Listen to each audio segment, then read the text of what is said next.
La parabole du grain de sénévé et celle du levain, Matthieu 13, 31, nous parlent de cette réalité cachée qu'est le royaume de Dieu.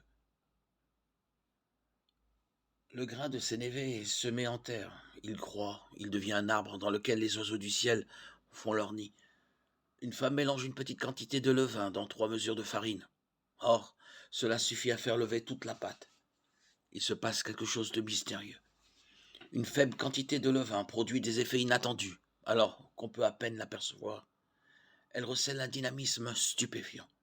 Une puissance étonnante est à l'œuvre, sans que nous puissions comprendre comment elle agit. Le disciple de Jésus doit vivre avec la certitude que Dieu poursuit son œuvre. Les pensées de Dieu ne sont pas celles des hommes. Ses voies ne sont pas les nôtres. Isaïe 55, 8. Le but de la parabole du grain qui pousse tout seul est précisément de nous mettre en garde contre la tentation de croire que nous pouvons par nos efforts faire avancer le royaume de Dieu. Elle nous dit au contraire, de même que la terre produit du fruit par elle-même ainsi, c'est par lui-même que le royaume de Dieu arrive. L'homme ne peut rien précipiter. Il doit attendre la moisson avec patience.